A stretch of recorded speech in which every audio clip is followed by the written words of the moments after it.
are a hard sell or considered financial gambles, but for producers, especially in the Philippines. So can you talk about that? Thank you, Tito. Good afternoon, everyone, and thank you for joining us this afternoon. I have so many things running in my head. I didn't get to see the film because I was busy also promoting in the Philippines when we were there during the festival. But upon watching it today and knowing the response of everyone from the Philippines up to here, it only goes to show the spirit of nationalism, that there's a clamor for history or the things that we should know and learn about being Filipinos. And me as a Filipino, I learned so much just watching it today. And this is, some of the things that we need to see, that we need to know. And I believe this was born out of the interest, or because there was a clamor for the story of Gomburza to be told. And there are a lot of stories for the Filipinos regarding our history that need to be told. And we're just conduits, and we're happy to be part of this. Thank you, Piolo. Enchong? Yeah, the same question. Yeah. I think when we were starting to promote Gomburza, my only wish, I was telling everyone, my only wish is I hope we don't make it to the last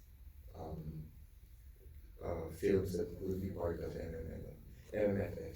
But after the festival, we realized that Gomburza worked simply because there are so many, like what Piolo said, there are so many stories untold up to now. And this is something that, yes, it's a gamble, but at the same time, it's worth the gamble. So I hope that the onset of this film will give birth to many stories that needs to be told. We have so many beautiful stories that until now resembles the situation from the past. So basically that's it. Thank you. Cedrick? Hello everyone. I think the most challenging part was introducing it to like the older generation, also to the newer generation, the historical films. It's really hard, but at the same time it's challenging because a lot of younger generations, they were really curious about Gomburza when they first saw the trailer, the teaser trailer in the trailer. Then after that, among the 10 films, we were like the third one who had like a fewer cinemas. We only had like 33. And with the Jesuit Communications and MQuest Ventures, we were talking like, I think the clamor of the film will will be with the people, and it's the people that will talk about a lot about the film. So it happened. Then after a couple of days and after the awards night of Metro Manila Film Festival, they saw the quality of the films and at the same time how it was really, and it is still significant nowadays. So because of that, we were so grateful because of the responses of the Filipino community, and we were just dreaming of showing it to the public. And look, we are where we are now. We're in the Filipino community here, in the film community, and some foreigners here. We're really happy to show it to you the history of the Philippines.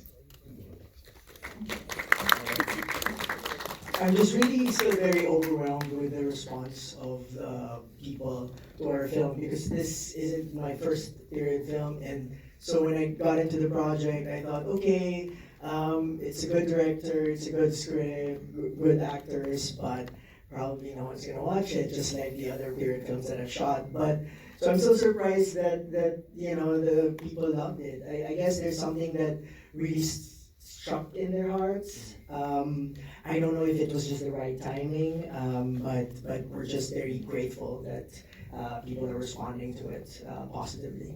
Thank you. Pepe, before I ask another question to the actors, in your director's statement, you mentioned that Jose Rizal dedicated his El Quiribus Turismo to Gomburza, and that in a letter, our national hero confessed that the three priests' influence was so significant that without them, he might have never written his important novels.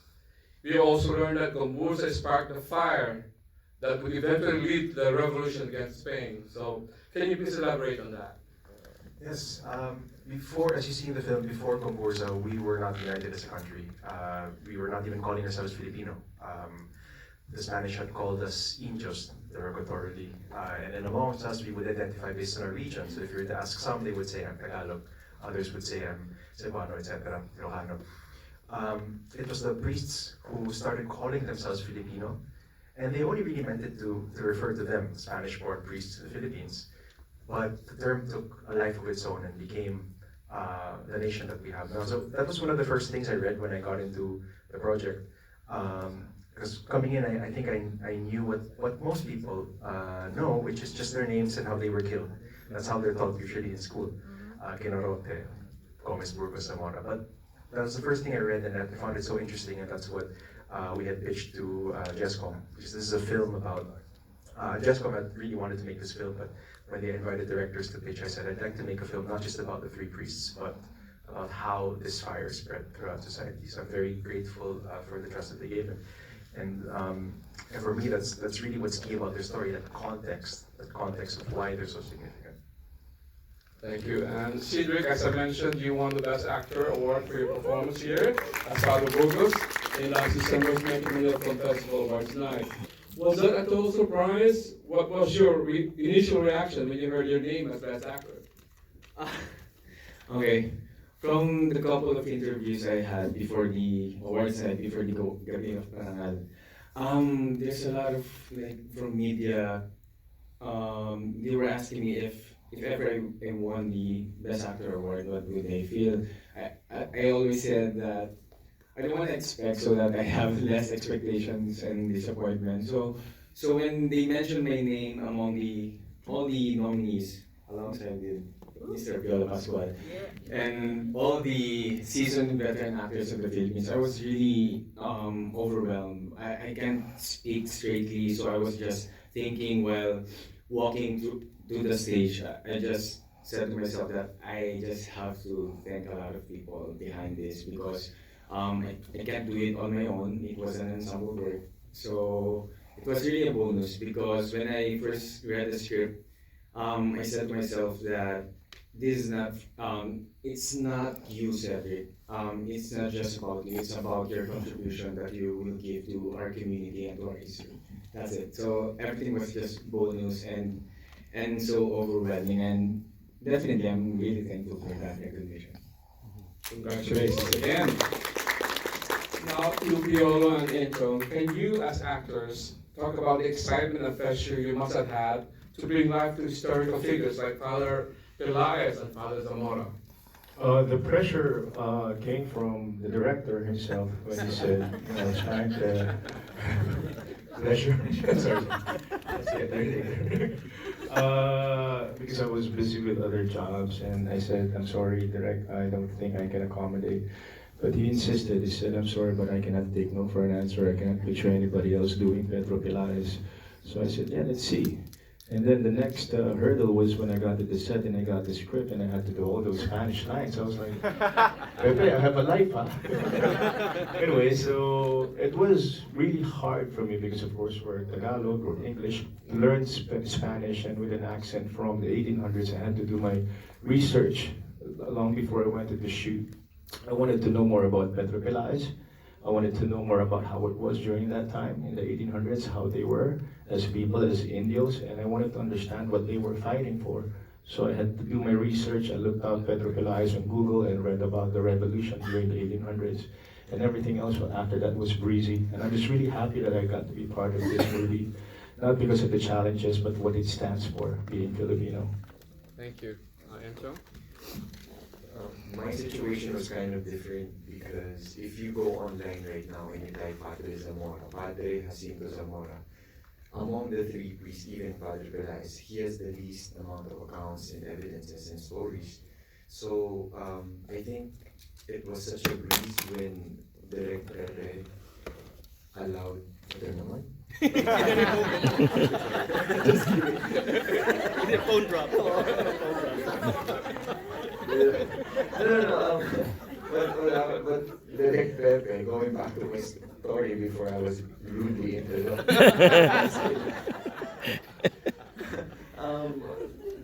Direct Pepe gave me a lot of creative license, creative freedom to make to make sure that I will be able to bridge the story of Padre Jacinto Zamora to the ill-fated ending of the Three Martyrs. But also it's so freeing to be able to have that freedom, because I remember my first day at work was the trial scene, and I remember that Pepe told me, do your thing, you do you. So when he allowed me to have that freedom, it gave me a lot of motivation to use my personal ammunition to attack the scene. So that was my process towards the filming of this film. Thank you. Thank you. Carlos, can you talk about capturing and film the performances of these very good actors we have here? Piolo, Cedrick, Enchong, Dante Rivero, Elijah, and even the actor who played the young Jose Rizal. What's his name, by the way? Pepe. Lucas Martin. Okay. So, talk about Classic Basalhan, capturing in film these good actors and their performances. I was actually very pressured to shoot them right, because I've always known that I've worked with Cedrick before, and I was very excited it was going to be here. I've been watching Piolo and Enchong since I was younger. So to have them on set and to be responsible in capturing and seeing the essence of their performances through the camera and the light. And you saw the film, it's a little dark. So, how much darkness are we gonna have on their faces, but at the same time be able to get that performance. But, yeah, it was just like, I enjoyed seeing them perform and give life to these characters. And I always say that whatever beautiful cinematography you have, if the performances are not gonna work, then the film is not gonna work. So, yeah. Well, it's credit to you and these actors here, because even with the limited lighting that their performances showed, when you were able to capture them. They were doing good. I think we have time for one or two questions from the audience. So, who would like to ask? Who would like to start? Anyone? Here. There, over there. Yeah, Amy. I have a question for, I guess, Pepe first. This is kind of like a team thing. How much of the chemistry is important in making your entire team or your entire cast work? You have to do a chemistry test. It's very known here in America to have a chemistry test. Yes, I think especially for romance films, Right. but this is not exactly a romance film. So we didn't do chemistry test, but I believe there's a saying that directing is 80% casting or something like that. I really believe it. Directing is really just putting the right people together for the right moment in the right film. And that doesn't just include the cast, but also the crew. So me personally, I think my job is really to just gather people, set the direction, and then give them the space to do what they do and not really get in the way of that. So like Carlo, just for me a joy coming in and then seeing everybody act. Seeing Carlo put his lights, seeing our production designer Eric Navarro put up his sets, and just being surprised by that. And so many things surprised me about these his performances, the cinematography, and the production design that I myself wouldn't have dreamt up. But because I had great people, it just kept coming and coming every day. So I'm grateful for that. Thank you. We have time for one more. Okay, Cecile, go ahead. What's the budget? They actually going to have if you're, you don't have the exam. But what I will say, what I know, because in terms of a historical film, we didn't have a lot of budget. And we actually only had budget for 17 shooting days. So we shot the whole film in 17 days. Originally supposed to be 15. And then we struggled to get it up to 17 days. But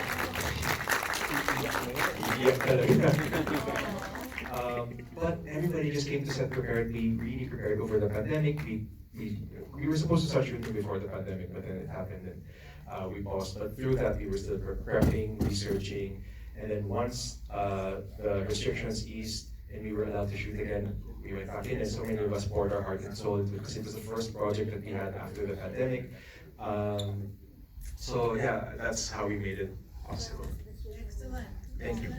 Bravo guys, because in Hollywood, this kind of movie would take a year maybe to make. So, Hollywood, I think congratulations. 17 days is a short film, right? Yes. Oliver would have the last question. Oliver. Okay. We want to know, guys, any projects that we can look forward to watch. I know Piolo has Pamilya Sagrado. So each one of you.